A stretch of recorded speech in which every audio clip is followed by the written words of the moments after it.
depuis lors gis nañ ne ils ont gardé cette stabilité derrière avec leur gardien boo xam ne il a arrêté 4 pénaltys contre 4 des 5 tirs capverdiens mu nekk benn équipe sud-africaine boo xam ne ñoom ils sont solides ils sont efficaces également Pierre mu ngi ko doon rappelé benn équipe boo xam ne ça joue ensemble depuis plusieurs années bokk presque même club parce que soo xoolee les 11 alignés par les Sud-Africains par Hugo Bross je rappelle que moom gagné na la compétition en 2017 avec le Cameroun soo xoolee 11 yi muy aligné les 8 ça vient des Mamelodi Sundowns mu nekk club bu am doole en Afrique nga xam ne récemment sax ñoo gagné première édition African Football League ci biir 11 boobu noonu également je peux dire que les 10 sont des locaux maanaam des joueurs yoo xam ne ils évoluent en Afrique ku ci mel ni Percy Tau nga xam ne moom il évolue en Égypte à part ça les 9 ils évoluent en Afrique du Sud il y a un seul expatrié mooy koo xam ne il évolue au Portugal mu nekk équipe boo xam ne tàmm nañ di jouer ensemble et tout ça mu nekk loo xam ne c'est très solide c'est également sooy seetaan Afrique du Sud du football également il y a la passion tu sens que vraiment c'est une équipe joueuse également donc du côté du Nigeria mu nekk équipe boo xam ne logiquement ils sont favoris sur le papier avec leur attaque amenée par Victor Osimhen même si que benn but la dugalagum ak benn passe décisive mais je peux dire que il est en train d'être ravi par vedette bi kii mu ngi koy ravir ki ci mel ni Lookman nga xam ne marqué na 3 buts soo xoolee depuis les 8e de finale seen but yi yëpp moom Lookman moo ko dugal Osimhen il est venu déjà ak talent ak facette bu spéciale boo xamante ne maintenant il commence à avoir même yeneen équipe yi yeneen supporters yi ñu ngi koy commencer imiter avec exactement soo xoolee par exemple Lookman li koy may chance mooy liggéey bu am solo bi nga xam ne Osimhen mu ngi koy def ci attaque bi parce que moom day xeex il abat un travail extraordinaire ce qui fait que moom day libérer Lookman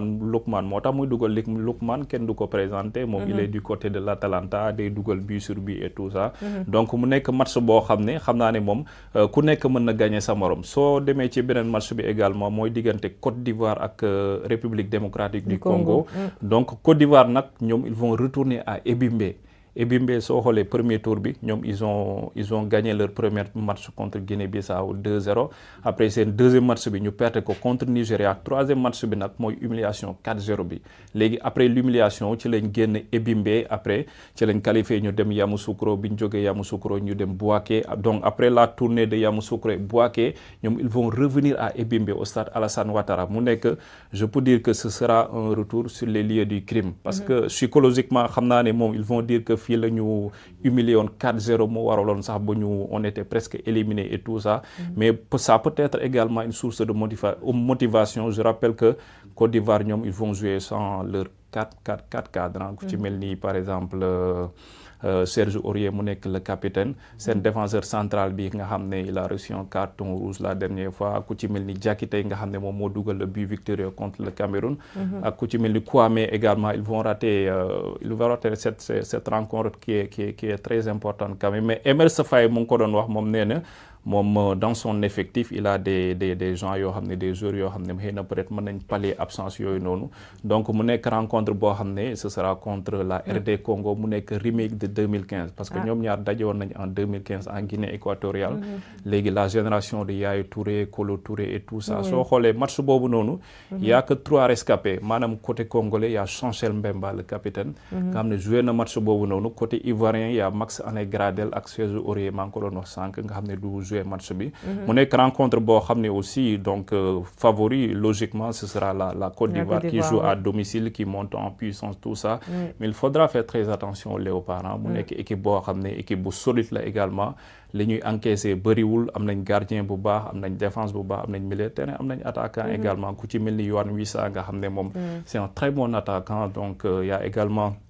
ku ci mel di Cédric Bakambu mën na yeewu ci match bi nii parce que moom depuis premier tour 8e de finale quart de finale c'était pas ça quoi donc mu nekk attaquant bu mag côté Côte d'Ivoire également mën nañ xaar le réveil de Sébastien Haller nga xam ne moom sûrement il sera titulaire aujourd'hui moom blessure la jógee xaaroon nañ ko premier tour pour porter l'équipe ivoirienne mais gis nañ ne il a été donc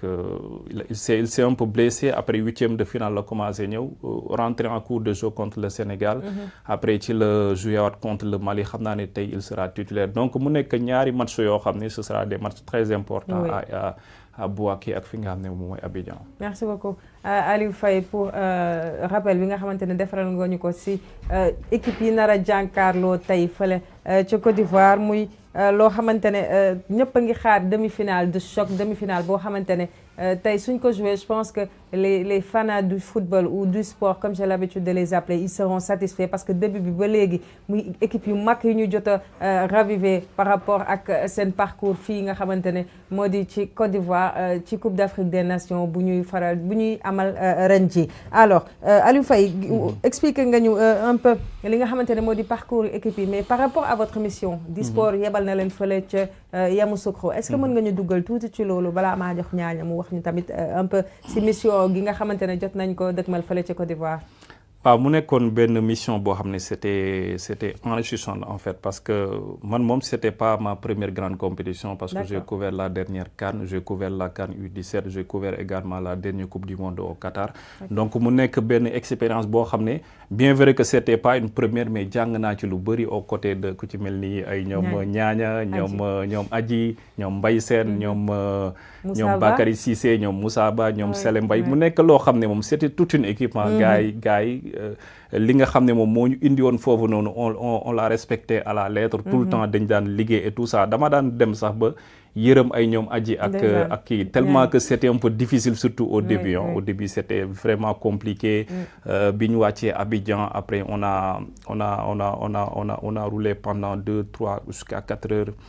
dans la nuit après egg fatigué après le lendemain ci lañ commencé jublu ci liggéey bi dugg ci dëkk bi di def ay reportage et tout ça donc mu nekk loo xam ne lu am solo la des sports c'était la première fois c'était un baptême du feu donc comme je l'ai dit pour un coup d'essai c'est un coup de maître gars yi vraiment def nañ liggéey bu am solo foofu noonu on était tout le temps ensemble ñu defoon genre suñu rédaction centrale fi nga xam ne moom mooy chambre Moussa ak Sele donc on se rencontrait tous là-bas foofu lañ daan nekk ñoom Adji nekk à côté ak ñaaña foofu lañ daan dajee di tooñante Sele teg ataaya bi fii ñi toog fii di tooñante et tout ça terewul moom dañ doon waxtaan en même temps di liggéey voilà quoi Adji ki nu mu tudd ñaaña nekk ci ay texam di préparer journal de la CAN les dés de la CAN Adji nekk ci réseaux sociaux man tamit ma nekk ci site bi y a Moussa qui était du côté du montage et tout ça donc mu nekk benn harmonie boo xam ne mu nekk loo xam ne c'était exceptionnel donc le seul regret mooy indiwuñu coupe bi on est rentré plus tôt que prévu donc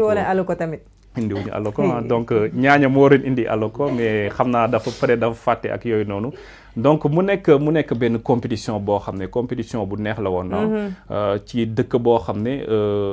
je peux dire que les Ivoiriens ñoom dañoo bëgg nit rawatina en Sénégalais ak yooyu noonu yëpp parce que à part la Côte d'Ivoire qui joue ñoom saa yu Sénégal di jouer ñoom Sénégal la ñuy supporter soo xoolee au niveau des fan zones que ça soit Yamoussoukro Abidjan Bouaké Korogo ak partout en Côte d'Ivoire ñoom ñëpp Sénégal lañ doon supporter et tout ça ce qui fait que affiche bi buñ ko monté ñoom ils étaient tous dit que ñoom Sénégal lañ yaakaaroon finale mais pas ay huitième de finale affaire yooyu noonu quoi ils étaient un peu tristes donc mi ngi noonu mu nekk benn mission boo xam ne benn expérience boo xam ne am nañu njëriñ ñun ñëpp donc voilà mi ngi noonu di remercier encore une fois waa DS Sport la direction et tout ça ñi nga xam ne ils ont mis les moyens ba permettre ñu vivre la 34e édition de la Coupe d'Afrique des Nations fi nga xam ne moom mooy Côte d'Ivoire. Et on espère que ça ne sera pas la dernière parce que vous nous avez fourni un travail remarquable ñun ñuy toog fii je pense que suñu amul woon seen reportage yi suñu plateau yi du animé donc on a tout le temps vos reportages on a les dés de la CAN ak sa JT on a les dés de la CAN avec Mbaye Sène qui nous ravive tous les soirs ak ay invités duñu jox actualité bi fa xew biir Yamoussoukro donc mënoon nañu bañ a basé wu si quoi que ce soit sax mais ñuy focus rek ci les dés de la CAN parce que information yëpp même njëgu attiéké bi sax da nga ñu ko doon jox di ñu wax ni tey attiéké lii la ñu reeree donc merci à vous Ñaaña est-ce que tu peux revenir un peu par rapport ak seen mission bi nga xamante ne jot ngeen ko fa am les plus belles expériences est-ce que jooy nga du Sénégal toogee qu'est-ce que tu peux me dire par rapport à cette expérience. En fait je vais commencer d'abord à remercier ki nga xamante ni mooy Mbaye Sène ak Bakary parce que vraiment les conditions étaient réunies on était dans de très bonnes conditions xiifuñu fa maruñu fa def nañu shopping dañ doon sax dem di jënd yére parce que tellement lépp li waroon ñoom ñu ngi ko doon defalal foofu noonu manqué wuñu dara chaque instant dañuy ñëw ñaaña tu as pris tes médicaments toppatoo en fait ñëpp nañuy toppatoo ku ci feebar ku ci xaw am bopp bi metti sax ñun la si tu n'es pas sûr ne viens pas sur le terrain Mbaye Sène di ñu accompagner sur le terrain Aliou Faye dama koy sonal tout le temps day bind Aliou Faye moom bind rek lay def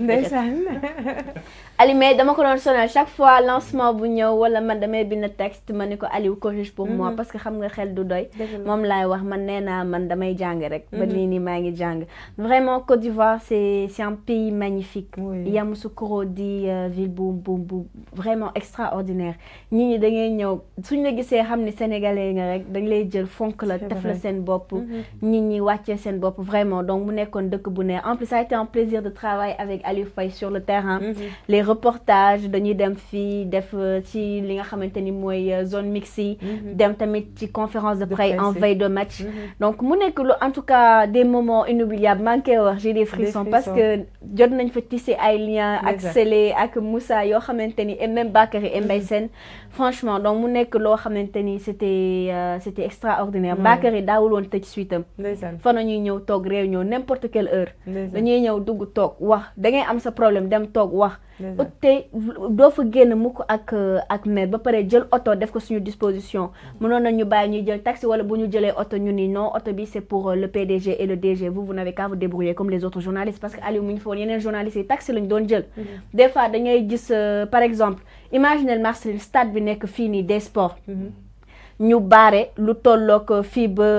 romb ba Médina nga war a dox nga war a dox ñëw ba fii ñun nag oto dañu amoon suñu li nga xamante ne mooy macaron bu ñu doon permettre dañuy dem biir stade mais dañuy gis ay jigéen yor trépied di dox Marceline parce que y a des barrages les voitures ne pouvaient pas passer donc tey ji nga am ay un PDG ak un DG boo xamante ni ñoom dañuy bàyyi xel xam ne jigéen lañu àndal xam ne ay nit lañu àndal donc ñu def loolu donc c'est pas n'importe quoi c'est pas quelque chose ko boo xamante ne dañ koy sous-estimer di leen wax merci di wax des sports ci kaw ci kanam CAN bi c'était juste une façon pour nous de marquer notre empreinte mais le travail c'est ici à Dakar te des sports inchallah dinañ ko dégg fu kawe sànq Pierre dafa wax lu am solo yegg ci sommet bi neex na de mais toog fa moo jafe te inchallah des sports comme nuñ ma defee des noonu des dinañ fa des inchallah mais naka ngeen dundee dellu si bi ñaaña est-ce que c'est quoi le choc parce que gis naa ne avant match bi ngeen di pronostiquer yaak aji ku ci nekk di wax naan 2-0 ki naan 3-1 aji naan la wàññil nañ ko def 1-0 donc c'était quoi comment vous l'avez vécu Marceline metti woon na oui franchement man j'avais peur ci biir moment surtout am na benn balle bi Sadio Mané raté à un moment j'ai cru que j'allais y rester quoi parce que je pouvais plus respirer parce que je me suis dit que loolu but la woon et bi match bi tasee j'ai eu mal li ma metti c'est pas la défaite du Sénégal mais li ma gën a metti mooy c'est de voir les autres pays jubiler parce que tout simplement le Sénégal a perdu. Est-ce qu'ils avaient peur du Sénégal? Est-ce que le Sénégal dérange? Je sais pas. Donc j'ai pas pleuré, mais Marceline, le fait de voir des gens pleurer, man loolu moo ma métti parce que Marceline, il y a des gens qui pleuraient à chaudes larmes. Ah oui. dañu doon jooy yu metti jooy bay xaw ma comment on dit ça xët xaw ma. Marceline jooy yu metti. Donc on était là à consoler. C'était ma première CAN. Oui. Mais nekkul loo xamante ni franchement def na ma da au contraire. Ouais, triste naa mais xëy na dama ko mënul woon fësal. Mais au fond de moi amoon naa lu ma métti mais Cap-Vert moo ma doon jox espoir mais. non loolu faaw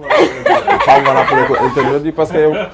après dafa nekk mujjee nekk benn daw làqu loolu lañ tuddee daw làqu dafa dem làqatu ci ginnaaw Cap-Vert. mais en tout cas Marceline daal ñibbisi bi aussi bu ñu waroon tàggatoo ñoom Bakary ak Mbaye Sène gunge ñu ba aéroport. donc suñuy dirigeant ñoom rek ñoom laa fa gisoon ñu ñëw ànd ak gunge ñu man ak aji te ba suñu heure dem jot ñu dem même s'il y a eu quelques problèmes retard foofu noonu donc après ñu dem mais vraiment bi ñuy dem suñu xol tooy na parce que bu doon suñu sago dañuy toog ba CAN bi jeex et c'était vraiment magnifique mais fu ñu xëccee veste Aliou Cissé xas ko am na joueurs yoo xamante ne occasion yoo xamante ne c'était à marquer c'est important voilà. C'est très important mais gis naa nga indiwaale couleur Côte d'Ivoire def sañse ivoire yi man daal ñii de xamul tax ñu siis ajeeg ñaañi mii non man dañ ma jaaxal du ñu indi ajeke du ñu indi alako ba pare texte di sañse di lettu di ñu romb waaye yàlla ab Sabel bu leen wax dara ñun nañ noppi rek amul problème mais merci à toi de nous avoir donné li nga xëy na peut-être li may ajouté foofu noonu rek maa ngi ko doon wax sànq ne jàng naa lu bëri ci ñoom quoi parce que man moom d'habitude moom presse écrite laa xam bind et tout ça quoi mais man ça m'a permis de découvrir un peu la télé parce que man daan naa def ay texte télé di mettre la voix et tout ça donc mu nekk expérience boo xam ne vraiment am na solo bu baax a baax a baax donc kii mu ngi koy rappeler ñaaña mu ngi koy rappeler par rapport ak Mbaye Sène ak Bakary yi nga xam ne vraiment ils étaient importants pour nous ñoom jàpp ñu seen bopp kii directeur la kii administrateur la affaire yooyu noonu ils étaient reporters simples comme ñun dañ daan toog nii dem reerandoo ensemble dem toog di waxtaan et tout ça ataayandoo et puis voilà quoi c'était vraiment magnifique donc yaakamtewuñu woon mu jeex yaakamtewuñu ñëw parce que bi ñuy quitté Côte d'Ivoire di ñëw on était triste man personnellement je ne voulais même pas rentrer Mbaye Sène xam naa loolu la comprendre après mu woo ma fekk maa ngi Abidjan mu ne ma Aliou si tu veux il faut rester ma ne ko non baal ma ñibbi comme mon vol est programmé pour demain et tout ça grave baal ma dem quoi affaire yooyu tellement kan bi dafa que j'avais besoin de toi aussi sur ce plateau il faut l'admettre j'avais besoin de vous vraiment alors merci à vous d'avoir partagé ces moments avec nous di fàttali rek xëy na yéen ñi nekk Côte d'Ivoire yéen a mën a seede ci ñuy suñu njiit loolu astumalak ñu ñu nekk Dakar parce que ils ont pas hésité sur les moyens pour nous permettre de faire li nga xamante ne moo di Coupe d'Afrique des Nations bi fii ci biir Dakar bi parce que lu ne déployé nañ ko pour ñu ñu nekk Dakar équipe bi nga xamante ne ñu ngi fii chaque fois dañuy woo dañu laaj lan ngeen soxla n'hésitez pas vous pouvez nous faire